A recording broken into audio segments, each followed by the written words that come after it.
Angels,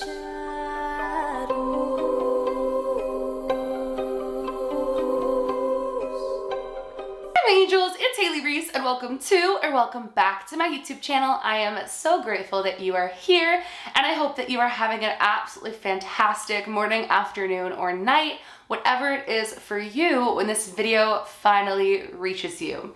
Hopefully it's not too late at night when you're watching this video because we are diving into more encounters with black-eyed children. Now, if you've been on my channel for a while, you guys would know that they are one of the few things that upon researching, and granted, I was researching in the middle of the night, but upon researching really freaked me out. So the other night, it was storming, and naturally, I found myself on the internet searching different black-eyed children encounters, and that was when I found a really awesome article of, I believe it's 15, if I'm not mistaken, black-eyed children encounters, and some of these are super, super long.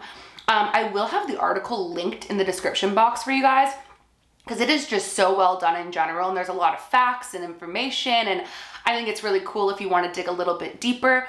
But I figured today we would go through and read and react to a couple of them because as I was scrolling through, I was like, we need another black-eyed child video.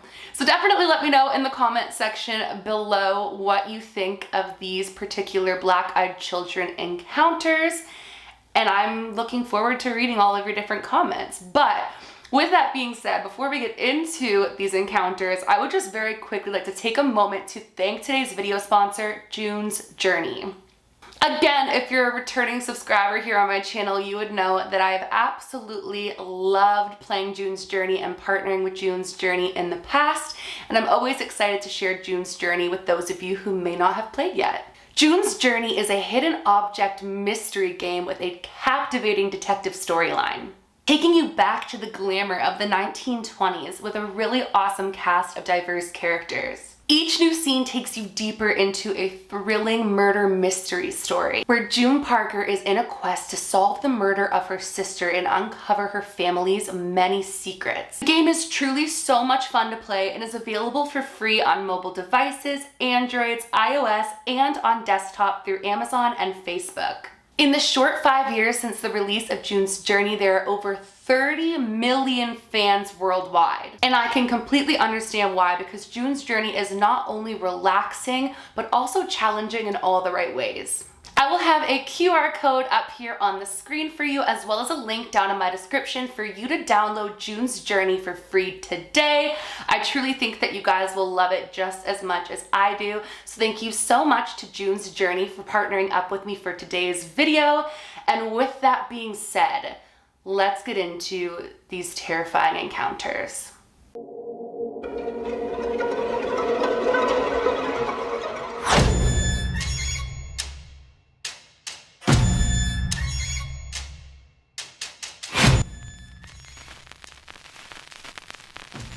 So again, like I was saying, this article is just so well done, and there's a whole bunch of facts on here, one of which I found interesting. It says in 2014, a British paper reported that sightings of black-eyed kids around the world were rising, which is interesting. I wonder why in 2014 specifically.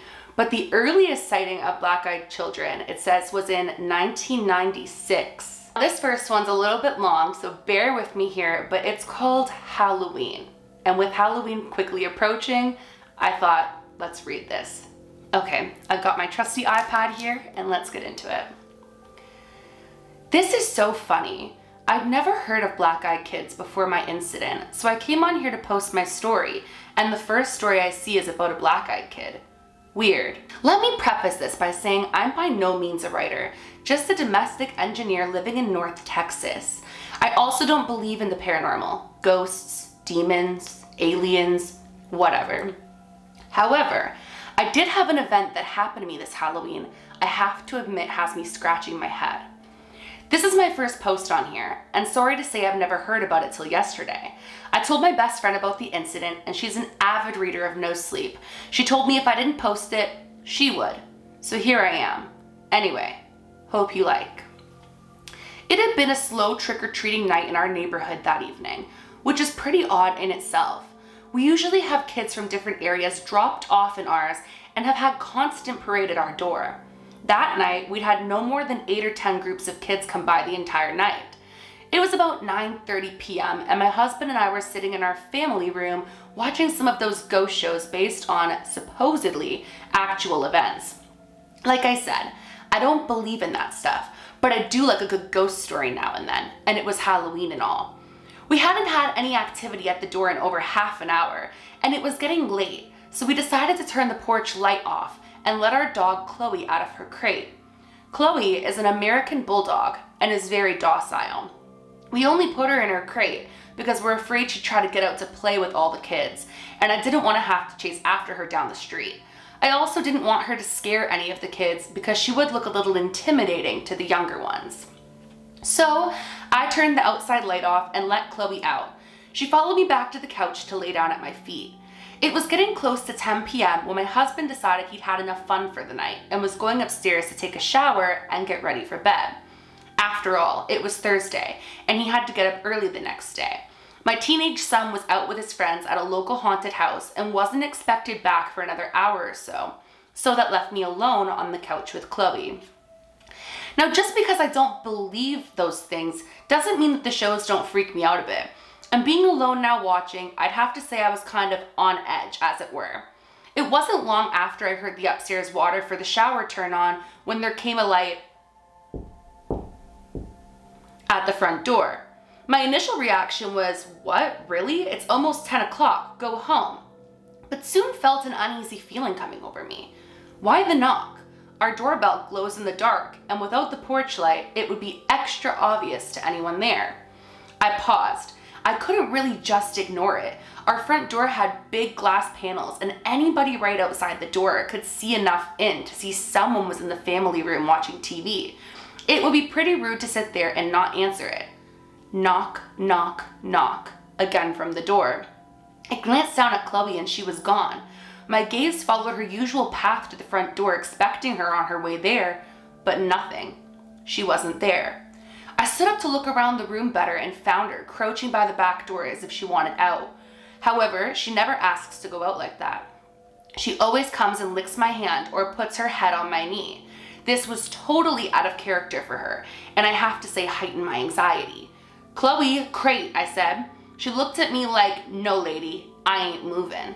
I yelled up to my husband, but if he was already in the shower, I knew there'd be no chance of him hearing me. Knock, knock, knock. About that time, a car drove down our street and cast just enough light on the door to where I could see the silhouettes of 2 small children through the glass. I instantly felt relief. It was just some kids, probably one of my neighbors on their way back that wanted to stop by and show me their costume or something. I headed to the door and looked to make sure Chloe wasn't going to follow. What a great watchdog, I thought to myself as she just sat there.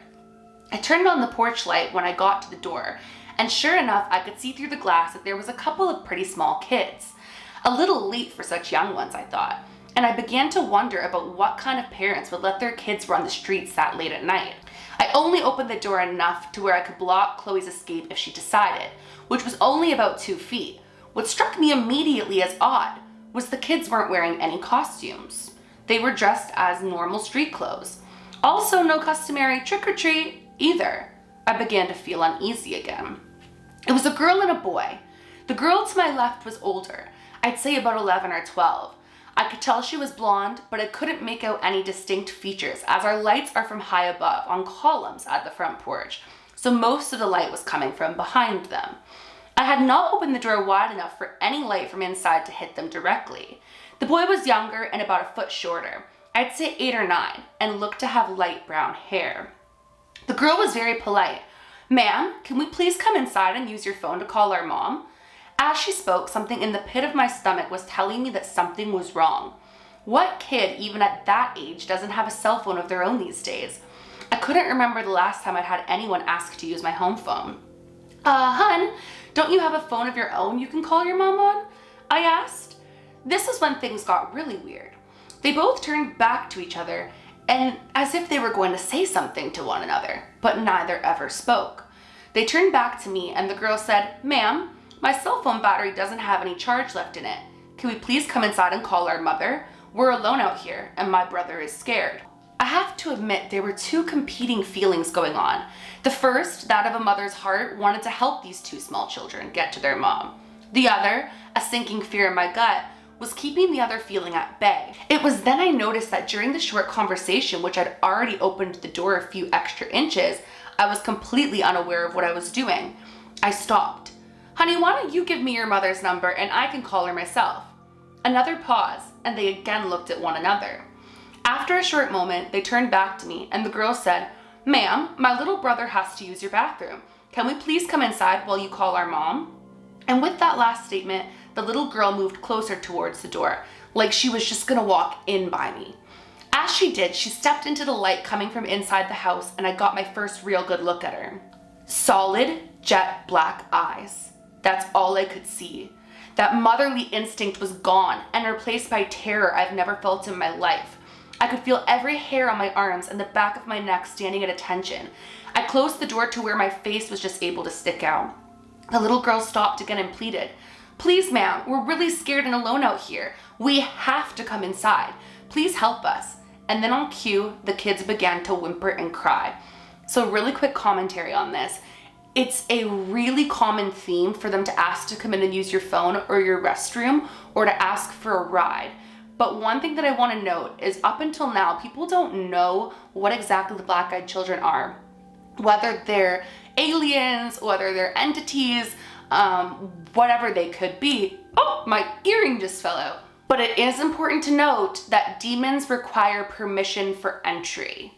So the fact that they need the permission to be allowed in has always had me leaning towards them being a darker entity. But again, I'd love to know your thoughts on that. Let's continue. That's when fear took over and I shut and locked the door. "I'll call your mom if you give me the number," I shouted through the door, "but I'm not letting you in my house." I could still see them standing there on the porch, just staring at me through glass pane. Part of me wanted to run upstairs to my husband, but the bigger part didn't want to lose track of where they were. That would have freaked me out even more not to know where they were. After what seemed like forever, but probably only a few seconds, I decided I'd call my neighbor that lives across the street. As I made my way to the side table by our couch to my phone, I glanced at the back door. Chloe was nowhere to be found. We later found her in the guest room under the bed. When I got to my phone, I started to look for his contact info. It was only then the kids stepped away from the door and began to walk to the street. As they did, I walked to the door to get a better look to see where they went, still not calling my neighbor. If you get close enough to the glass, you can see out enough to make people's shapes, but you can't see much detail. Of course, standing that close to the door would make you feel pretty obvious to anyone outside looking in. From the door, I could see that the kids were standing under the street lamp nearest my house staring at me. As I lifted my phone to my ear calling, only then did they start walking down the street. I met my neighbor out under the lamppost once he was there, but the kids were nowhere to be seen. Like I said, I don't believe in any of this stuff, and I'd never heard about black-eyed kids before talking to my friend. What I really think, or what I have to think, is that they were just out yanking people's chains on Halloween night. But I will say this for them, they were good, really good at it. They scared the S out of me and my dog. And that is the end of that experience. I can just picture it now like a horror film. Two black-eyed kids standing under a lamppost in the darkness, just lit up. Ooh.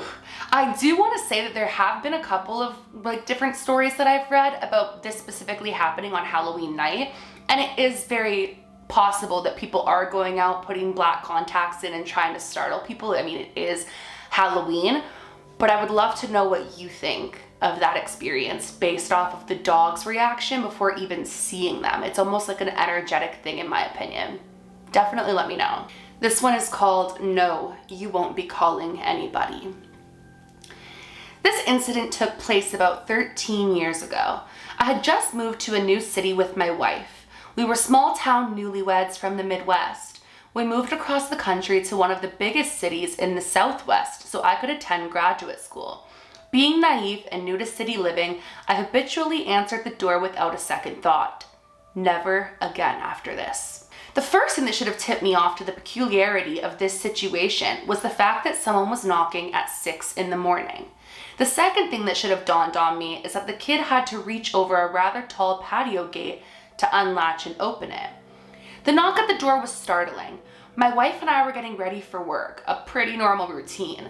The moment I opened the door, I was overtaken with an inexplainable sense of fear. To this day, I can picture him. Teenager, average height, average build, knee-length black leather coat, short black hair, and sunglasses. The sunglasses at 6 a.m. struck me as odd, and even more odd, he was eating an apple. He was very polite and asked if he could come in to warm up. I said no, closed the door, and slid the security chain into place. A moment later, another knock. I opened to the now chained door, and before I could speak, he asked again if he could come in and warm up. No, I replied, and attempted to close the door. Before the door could shut, he put his hand out, stopping the door on its hinges. He looked directly at my eyes, still wearing his sunglasses, and said, "Can I at least get some ketchup for my apple?" No, I replied, a little bit confused. "Get out of here, my wife is calling the police." He takes a moment to let this information sink in, lowers his glasses, revealing eyes as black as obsidian, and says, "No, you won't be calling anybody."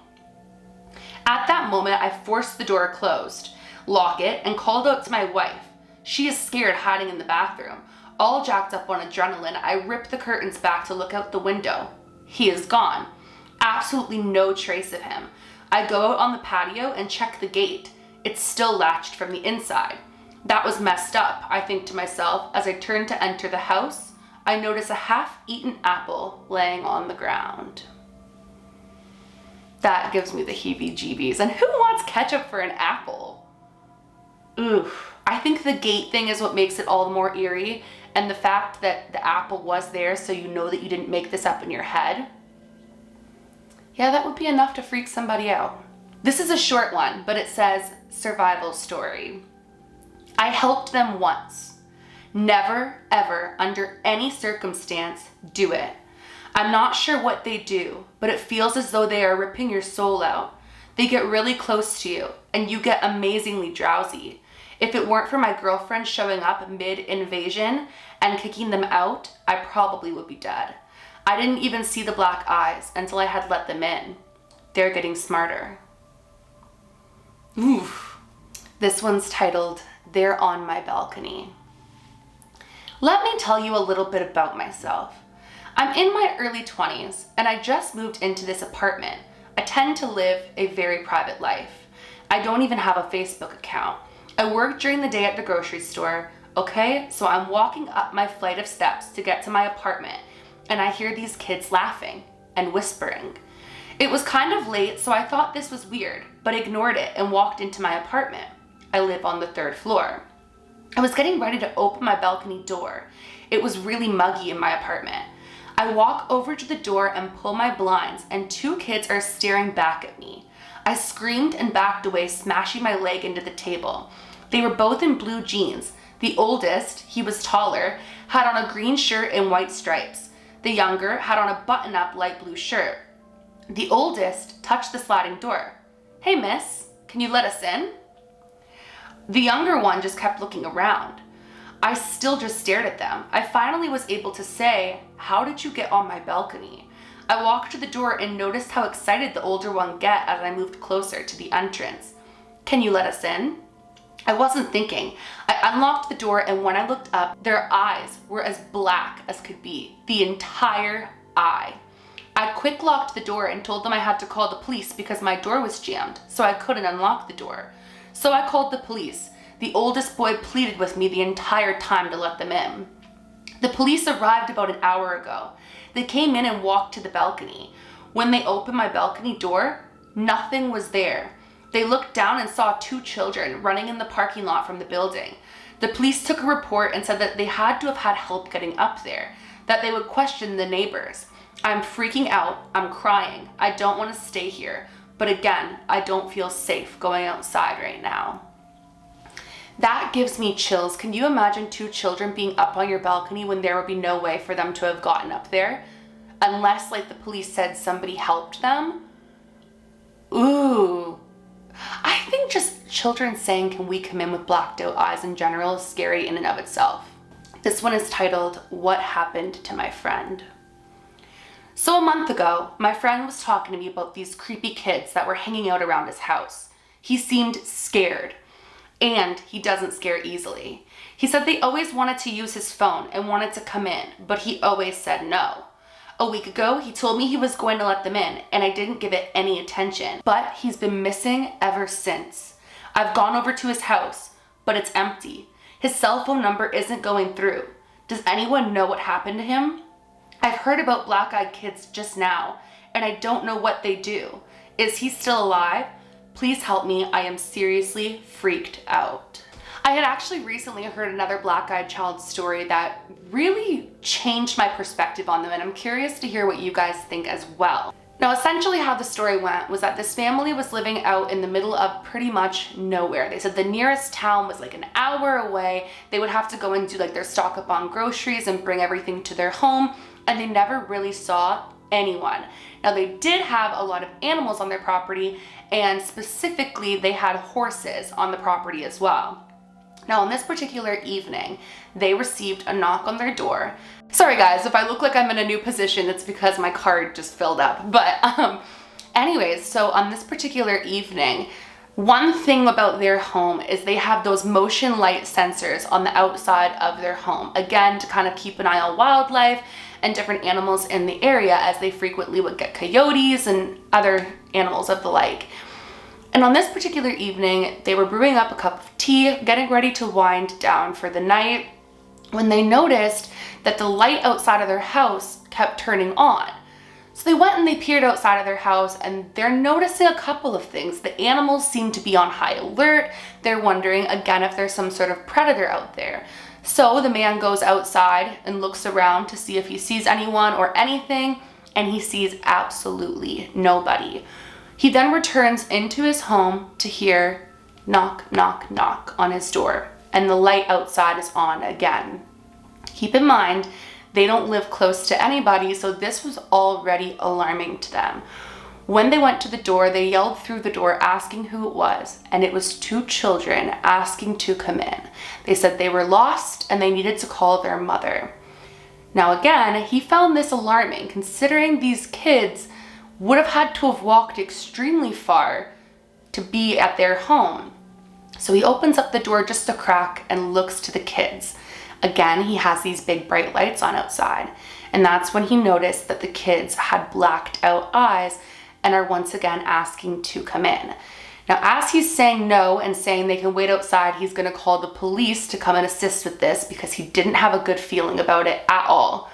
The kids begin getting angry, saying they needed to come in, demanding to come in, and this unsettled him even further. So he closed the door and locked it and decided to call the police. Now, by the time the police arrived there, the kids were nowhere in sight, but the man had cameras for the outside of his house. So the police said that they would like to review the footage, making a statement on this because missing children out in the middle of nowhere is not something to be taken lightly. And upon examining the footage, you see the lights turn on, you see the man open the door, but he claims you don't see the children in the footage, which is interesting because in other black-eyed children experiences, other people have seen the children as well, not just the ones having the experience. So I definitely want to know what you guys think of that. All I know is that black-eyed children freak me out, but I still can't get over just reading these stories and digging through them. So okay, now this is just getting bizarre. It just stopped recording once again. This never happens. But if you guys are new to my channel or you are just not yet subscribed but you enjoy my content, I would absolutely love it if you would go ahead and click that subscribe button. Also, if you have any video suggestions, let me know. We are quickly approaching to 31 days of Halloween. I have the most insane content planned. You guys have no idea. I have a trip in the works that you guys are going to You're gonna be so excited. So if you do enjoy my content, make sure to subscribe. Let me know what you want to see from me. Once again, thank you to June's Journey for sponsoring this video. I will have a QR code up here on the screen for you, as well as a link down in my description for you to download June's Journey for free today. Remember, my loves, do all things with kindness, and until next time, I love you, and don't let the black-eyed children in. Bye, guys.